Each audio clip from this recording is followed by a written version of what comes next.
भरोसा जब अंधा हो तो अक्सर यही होता है, इंसान अपनों की आड़ में ही सब कुछ खोता है। न जाने कौन था वो जो खुशियां चुरा ले गया, अब सन्नाटा है घर में और वक्त रोता है। दोस्तों, आज की जो कहानी है बड़ी ही सावधान करने वाली और सीख देने वाली है, और ऐसा आप लोगों के साथ और हमारे साथ भी कभी भी घटना घट सकती है, इसलिए सावधान रहने की बहुत ज़्यादा आवश्यकता है। आज की कहानी मैं यहाँ पर लेकर आया हूँ, इसको ध्यान से सुनिएगा, लास्ट तक वीडियो को देखिएगा। नमस्कार, मैं हूँ सुदेश कुमार और तिरछी बात चैनल में आपका स्वागत है।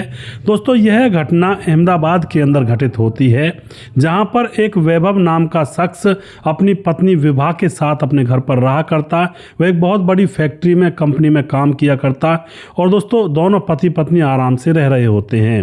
एक दिन की बात होती है, सुबह सुबह जो वैभव होता है ऑफिस जाने के लिए तैयार हो रहा होता है, पत्नी उसको जूते कपड़े लत्ते लाकर दे रही होती है। तभी वैभव के पास फ़ोन आता है, और फ़ोन भी ऐसा आता है, जो वैभव के पास फ़ोन करता है उसका नाम होता है अरविंद। वह बोलता है कि वैभव, तुम्हारी कंपनी के हेड क्वार्टर दिल्ली से मैं एमडी बोल रहा हूँ और मेरा नाम है अरविंद। अब वो कहता है कि मुझे सरप्राइज विजिट करनी है आपकी वाली जो ब्रांच है, और तुम किसी को बताओगे नहीं, मैं तुम्हारे पास आऊँगा और उसके बाद मैं वहीं से तुम्हारे साथ चुपचाप सरप्राइज विजिट किया करूँगा तुम्हारी ब्रांच पर, और तुम्हारे घर पर ही ठहरूंगा, तुम्हारे घर पर ही रहूँगा, और तुम मुझे खुद विजिट करवाओगे और किसी से बोलोगे नहीं। अब तो दोस्तों यहाँ पर यह जो वैभव होता है देखता है कि यार ये तो बड़ा अधिकारी बड़े चालाकी से काम कर रहा है। सोचता है कि ठीक है सर, आप आ जाओ। वह कहता है कि 2 दिन बाद मैं आपके घर पहुँच जाऊँगा। और उसके बाद दोस्तों 2 दिन गुजरते हैं। जब 2 दिन गुजरते हैं तो दरवाजे की बेल बजती है, और यह लोग जब जाकर दरवाज़ा खोलते हैं सुबह सुबह, तो सामने इनके अरविंद खड़ा हुआ था, जिसने फ़ोन किया था कि मैं तुम्हारी कंपनी के हेड क्वार्टर दिल्ली से एमडी बात कर रहा हूँ। तो उसको घर के अंदर प्रवेश करते हैं, उसके लिए चाय पानी बनाते हैं, और जो अरविंद होता है वह चाय पानी जब पी रहा होता है तो अब यहाँ पर वह उसकी पत्नी विभा के ऊपर मोहित हो जाता है, क्योंकि देखने में बहुत ही खूबसूरत और उसके लिए चाय बना रही थी, खूब उसकी सेवादानी कर रही थी। इतने में ही वह बोलता है विभा से कि तुम कितनी पढ़ी लिखी हो। विभा कहती है मैं मास्टर मैंने किया है।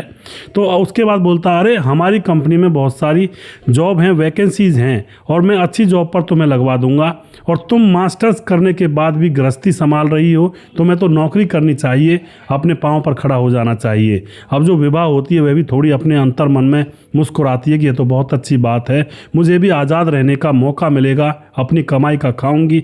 तो वह भी अब उसकी बातों में धीरे धीरे आने लगती है। लेकिन वैभव से वह जब कहता है तो वैभव कहता है कि देख लेंगे जी, करवा देंगे। और उसके बाद दोस्तों यहाँ पर अरविंद जो होता है विभा को भूखी नज़रों से देख रहा था, ताक झांक रहा था। अब उसके बाद जो वैभव होता है उसके लिए कुछ मिठाइयाँ लेने के लिए बाजार के लिए निकल जाता है, और पत्नी से कहता है विभा सर की देख रेख करना, मैं अभी आया बस। और वैभव तो बाजार निकल जाता है सामान लाने के लिए, और उधर घर में जो अरविंद आया था वो विभा को एक गोल्ड चेन निकाल कर दे देता है कि ये लो, और ये मेरी तरफ से तुम्हारे लिए है, तुम्हारे घर पर आकर रुका हूँ, तुम लोग मेरी सेवा करोगे 2-4 दिन, तो ये तुम्हारे लिए गिफ्ट है। अब सोने की चेन को देख करके विभा तो बहुत ज़्यादा प्रसन्न हो जाती है मन ही मन की, यार इतना महंगा सोना है और ये सोने की गोल्ड की चेन दे रहा है, तो वह बहुत खुश हो जाती है, और उसके बाद उसकी और ज़्यादा देख रेख यहाँ पर करने लगती है। फिर उसके बाद दोस्तों जैसे इसका पति आ जाता है वैभव, तो सामान लेकर आता है, खाना बनाया जाता है। अरविंद लगातार विभा की तरफ नज़र बनाए हुए था। फिर खाना बन जाता है, खाना परोसा जाता है। अरविंद खाना खाता है तो काफ़ी खाने की तारीफ करता है कि विभा तुम्हारे हाथों में तो जादू है, तुम तो बहुत अच्छा खाना बनाती हो। और उसके बाद फिर से बोला वैभव से, वैभव क्या सोचा तुमने अपनी पत्नी की जॉब के बारे में, बहुत अच्छा काम करेगी और बहुत ही पैसा कमा कर ला कर देगी तुम्हें। अब उसके बाद दोस्तों ये बात आई गई हो जाती है। दूसरा दिन होता है, रात को वह वहीं पर ठहरता है। दूसरे दिन एक साइट पर राउंड मारने की तैयारी की जाती है, और फिर वैभव के साथ अरविंद एक साइट पर राउंड मारने के लिए जाता है, और वैभव से कहता है किसी को बताना नहीं है कि मैं इस कंपनी का एमडी हूँ। और फिर एक साइट पर राउंड मारने के बाद जो अरविंद होता है वह कहता है कि मैं थोड़ा थक गया हूँ, उम्र का भी पड़ाव है, अब मैं अपने तुम घर जाता हूँ और वहीं पर जाकर के आराम से थोड़ा सस्ताऊंगा तुम्हारे घर, और फिर उसके बाद दूसरे दिन करेंगे जो भी विजिट है। तो उसके बाद उसको घर ले आया जाता है, घर ला करके उसको जो भी खाना दाना होता है वो खिलाया जाता है, और फिर वह घर में सस्ताने के लिए रुक जाता है रेस्ट करने के लिए। और विभा को वह फिर से जॉब के लिए कहने लगता है, और जो अरविंद होता है वह अपने काम पर निकल जाता है। घर के अंदर विभा है और वह बाहर से आया हुआ फिलहाल वह अरविंद है जो एमडी बना हुआ घूम रहा है। अब तो यहाँ पर क्या होता है, वह बोलता है कि विभा मुझे शहर नहीं घुमाओगे तुम। जब जैसे वहाँ पर था विभा एकदम से खुश थी पहले से ही, क्योंकि उसने सोने की चैन उसको दी थी। वह कहती है कि क्यों नहीं घुमाऊंगी, और उसके बाद वह दोनों शहर घूमने के लिए जाते हैं। वहाँ पर बहुत सारी शॉपिंग वह अपनी तरफ से करवाता है विभा को, और बहुत सारी चीज़ें विभा घर के अंदर लेकर आती है। विभा तो बहुत ज़्यादा खुश हो रही थी कि क्या कंपनियों के बॉस इस तरह से भी पैसे से मौज कर देते हैं, बड़ी खुश हो रही थी। वापस घर में आ जाते हैं, वैभव भी आता है शाम को, वह देखता है कि इतना सारा सामान। तो विभा कहती है कि ये आपके बॉस ने दिलवाया है, उन्होंने हमें शॉपिंग करवाई है और इतना मेहरबान हो रहे हैं हमारे ऊपर, और वह कह रहे थे कि तुम्हारे पति का भी प्रमोशन मैं जल्दी ही करवाऊंगा, यह काम के प्रति बहुत वफादार है। अब तो यह बात सुनने के बाद वैभव चकित हो जाता है कि भाई ये बॉस मेरे ऊपर इतना मेहरबान क्यों हो रहा है, मेरी पत्नी के ऊपर इतना मेहरबान क्यों हो रहा है, आखिर मामला क्या है। फिर वह सोचता है कि चलो छोड़ो, इसका अपना स्वभाव होगा और इसीलिए कर रहा होगा। उसके बाद विभा ने बोला बॉस तुम्हारी प्रमोशन भी करवाएंगे, और ये देखो मैं तुम्हें दिखाती हूँ, और फिर उसको अपनी वो सोने वाली चेन दिखाती है कि ये तुम्हारे बॉस अरविंद ने मुझे दी है और बड़ी ही अच्छी है, बहुत ही महंगी है। लेकिन उसका पति कहता है वैभव की नहीं नहीं इसको वापस कर दो, ऐसे नहीं लिया करते। विभा कहती है कि मैंने भी मना किया था लेकिन उन्होंने ज़बरदस्ती मुझे दे दिया। अब तो वैभव चुप लगा जाता है, चैन देख करके वह चुपचाप सोच में पड़ जाता है, लेकिन अभी भी वह सोच नहीं पा रहा था कि आखिर मामला क्या चलता है। पत्नी मानती नहीं है, चैन को रख लेती है। अगला दिन होता है, फिर बॉस एक बार फिर से एक साइट पर घूमने के लिए जाता है और फिर से वापस आ जाता है, और यही कहा करता है कि भाई मैं धीरे धीरे साइट को विजिट करूंगा, एक दिन में मुझसे विजिट नहीं होगी। और अब यहाँ पर आने के बाद फिर से जो अरविंद होता है वह तो अपनी कंपनी में निकल जाता है जॉब के लिए, और यह फिर से घर पर विभा के साथ रह जाता है। अब विभा से फिर से कहा कि चलो आज भी शॉपिंग करते हैं।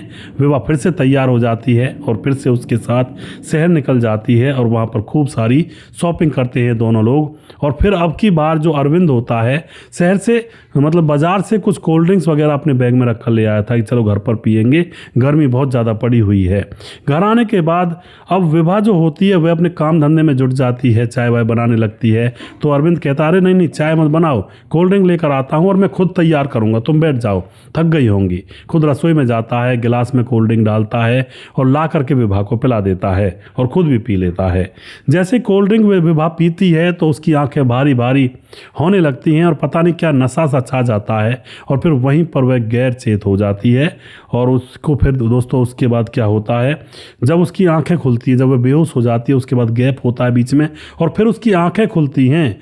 तो जब उसकी आंखें खुलती हैं तो उसके शरीर पर एक भी कपड़ा नहीं था, वह निर्वस्त्र बेडरूम में लेटी हुई थी। वह देखती है कि ये क्या हुआ, मेरे कपड़े कहाँ गए।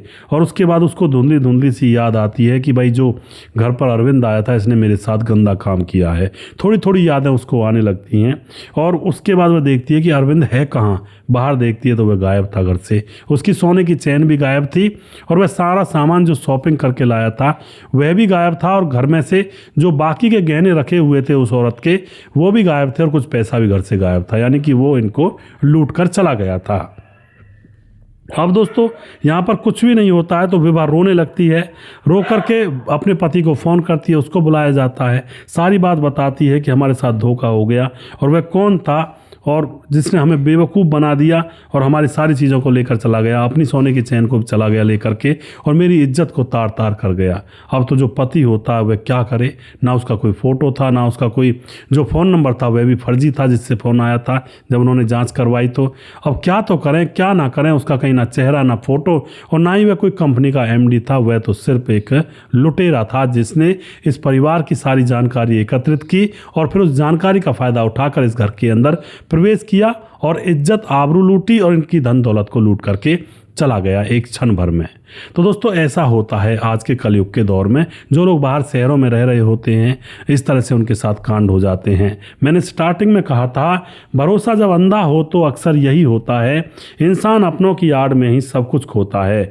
न जाने कौन था वो जो खुशियां चुरा ले गया, अब सन्नाटा है घर में और वक्त रोता रह गया। इस तरह से दोस्तों लोग कई बार घरों के अंदर चालाकी से एक बड़ा बड़ा कांड कर जाते हैं। इज्जत भी गई, आबरू भी गई, पैसे भी गए और फिर अब ये उसका कुछ कर भी नहीं पाए। उसका कोई रिकॉर्ड ही इनको मिलता ही नहीं है और वो फ़ोन स्विच ऑफ हो चुका है। तो आप क्या कहना चाहोगे दोस्तों ऐसी घटना के बारे में? बड़े बड़े शहरों में बड़ी बड़ी कोठियाँ जो कबूतर खाने बने होते हैं जिनको फ्लैट कहते हैं, इनमें कोई किसी को नहीं जानता, आमने सामने वाले फ्लैट को भी नहीं जानते हैं कि रह रहा होगा कोई, और बस अपने आप से मतलब रखते हैं। तो ऐसे लोगों के साथ ऐसी ऐसी घटनाएं बहुत जल्दी हो जाया करती हैं। अगर यह घटना गांव में होती कहीं तो शायद हो सकता है किसी को कुछ पता भी होता या फिर ऐसा काम नहीं होता और बहुत बचाव हो जाता है गांव के अंदर। लेकिन शहरों में किसी को किसी से मतलब नहीं होता है, कौन आ रहा है कौन जा रहा है किसी घर, इससे किसी को कोई लेना देना नहीं होता है। तो दोस्तों आप जो भी कुछ लिखना चाहते हैं कमेंट बॉक्स में वो आप लिख सकते हैं, लोगों के साथ शेयर कर सकते हैं। तो दोस्तों लास्ट में मैं वीडियो में नाम नहीं ले पाऊंगा इस वीडियो में, अगले वीडियो में ज़रूर आप लोगों के नाम लूँगा क्योंकि फ़िलहाल मेरा फ़ोन बंद हो चुका है, कमेंट पढ़ नहीं पाऊँगा। अगले वीडियो में आपका नाम ज़रूर लूँगा। अगला वीडियो बहुत जल्दी फिर से लेकर आऊँगा, तब तक आप खुश रहें, सावधान रहें। जय हिंद, जय भारत।